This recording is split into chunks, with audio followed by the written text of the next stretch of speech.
Hey friends, Frankie and Brad here in the kitchen where we cook music. Brad and I are going to chat today about a common subject with guitar collectors and people who have more than one guitar and are out there looking at your budget, you know, what not to buy next or what to buy next.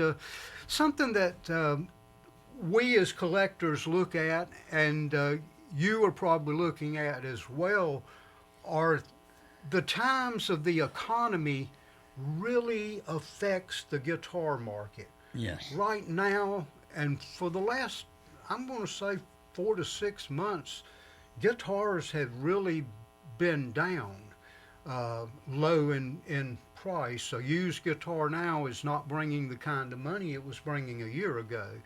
It's not affected the collector's market up until recently, but I have seen a drop in some Les Pauls, the newer models, and as well as the Fender American models, some of the stuff in the 2000s. But what do you think, Brad? Are vintage guitars gonna drop continuously, or are they gonna bounce back? I think the mainstay of guitar collecting are people that were born probably in the 50s. Good point. There's not as many guitar players today, or not as many dedicated guitar players. The music industry has pretty much turned their back on rock bands. They're going after all these singers. The tried and true. Yes. So I think once the baby boomers are gone, Hmm. I think there'll be fewer vintage guitar collectors. And that brings up a point that you and I discuss quite often is, are these great so-called great gem collectibles like Kurt Hammett's Greenie that belonged to let's see, the guy with Fleetwood Mac, Peter Green, and then it belonged to the guy with Thin Lizzy, Moore, Gary Moore. Gary Moore. This guitar was, they tried to sell it for $250,000. I don't know what it initially bought. Jason Isbell, he paid $250,000 for the guitar that belonged to one of the members of Leonard Skinner that had died, and the spouse sold it to him. And this is considered the ultimate flame guitar. It's called a red tag because it's one of the few that they put red tags right where the on and off switch, the pickup switch is, and they put them in the window. And that red tag, a lot of times that area would be redder than the other guitar because the sun faded everything but that was covered. Yes. And his didn't have that. His had never been faded away. But when we baby boomers die, are people going to still be willing to pay that kind of money? Well, they will for a guitar? If the provenance is right for who owned it. The documentation. Yes, of who point. owned that guitar, who played it. Mm-hmm. I think for guys like us, they'll be trying to wheel and deal to get a lower price. Yeah. I think if it was played by somebody well known, I think you can get that price. Well, let's look at it in another way. What do you think on this, Brad? What if it's just a 1959 Les Paul that's not been played by anybody famous, but these things bring a fortune, or well, 58 if it's in really good condition, as we know, condition is everything in a guitar. As you see mine, they don't have any belt scratches on the back. I'm a firm believer that if you want to keep something, make it worth money years and years from now, try to keep it in mint condition. I agree. Um, The guy that got me into collecting, Sam Bryant, he's passed now. He told me, he said, when you go buy a guitar, always buy the top of the line model. Don't ever buy the lesser models because you can always get your money back easier on the top of the lines. And he said, always look for the best condition you can find, originality. Don't, jump away from things that maybe have changes, pickup changes that don't have the original hardware in the case. And he said, and another thing, he said, one thing that really pisses me off is to see a fingerprint on a guitar. He said, make sure that on all your guitar cases you carry a baby diaper. They're 100% cotton. You wipe your guitar down before you put it in the case. Make sure you wipe the neck off as you're laying it in the case, and you make sure that there's nothing been touched when that guitar enters the case other than that baby diaper. And you do that every time, and that way you don't get oil stains that show, into the guitar over periods of years. And he mentioned the belt buckle rash. right. He said, wear your belt buckle over here, wear thick T-shirts, protect that back of your guitar and take care of the guitar. And I bought into that. I noticed when you watch a lot of the old rock stars, almost all of them, their guitars, in most cases, they're 20 footers. They look good 20 foot away, but when you get up close to them, they're beat all to shit. But one thing that I've noticed about only one musician, and that's John Fogerty. John Fogerty, every single guitar he still owns that he played back in the day, and he's got guitars that he played on the stage at Woodstock that are damn flawless. And if he can take care of a guitar in the touring that band did, I have no sympathy for anybody anymore. I'm sorry. Yeah.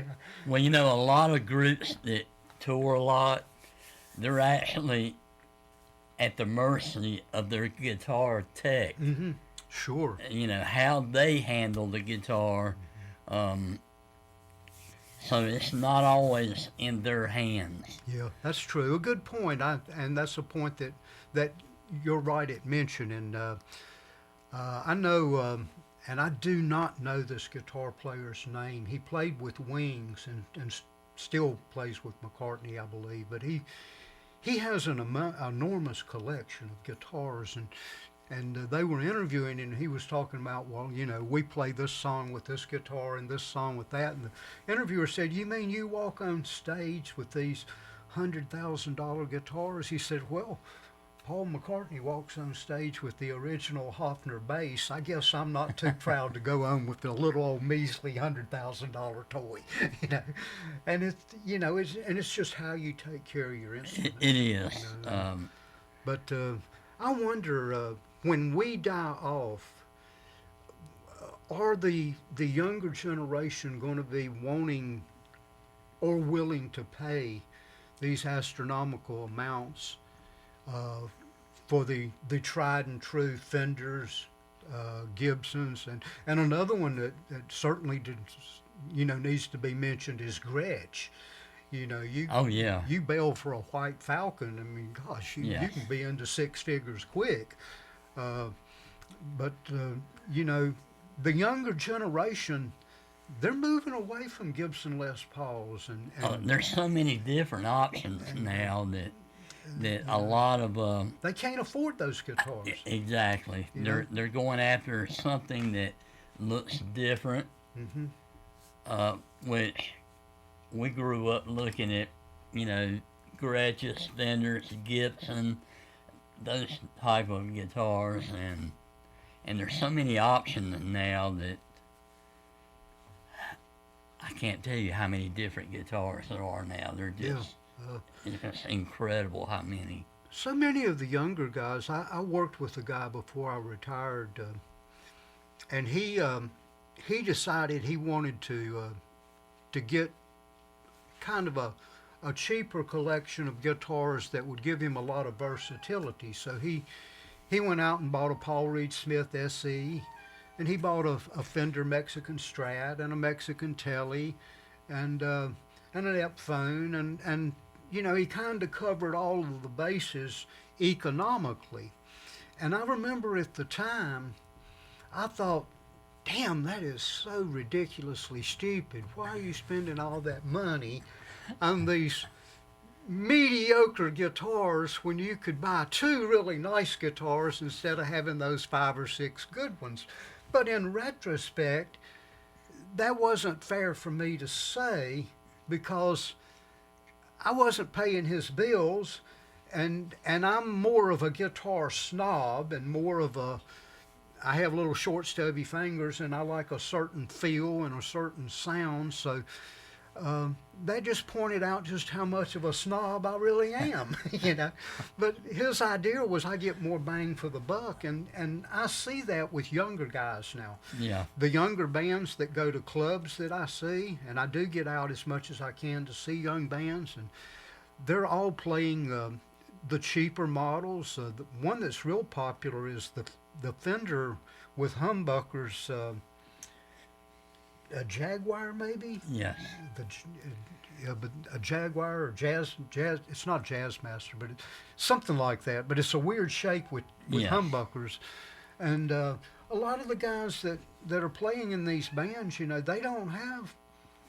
You know, we consider pretty much, you know, what's our bottom line guitar? $1,000. You know, if even that. Right. You know, but a guy out here gigging in the band for, you know, a few $100s a night, you know, and they're splitting it up for beer money, you know, he's looking at he thinks $400 is a lot of damn money to pay for a guitar, you know. So what are your choices, you know? Well, you know, we talked one of our podcasts about ways to improve a guitar. Now, you could buy a cheap Epiphone, put some killer pickups in it. True. You know, you could do a lot of things to a cheaper guitar to make it sound really good. I think that's the way a lot of the younger guys are going. Something that's interesting, you say that Epiphone or Epiphone. Epiphone, yeah, They do a Joe Bonamassa signature Les Paul that has some of the wiring and setup that Bonamassa uses, and that's a real popular guitar for not so much. I don't know the exact price, but it's far cheaper than your lower end Les Paul, and you get a pretty much set up guitar if you're into the blues kind of music. Right. But let us know what you think out there. We want you to subscribe to our site. Give us a couple of thumbs up. Are guitar values going up? Are they going down? Or are they going to continue to go one way or another? What are the trends showing? As well as, do you think that when the baby boomers die off, which ain't going to be that much longer, you know, 10 years max. If we're lucky. Yeah, if we're lucky.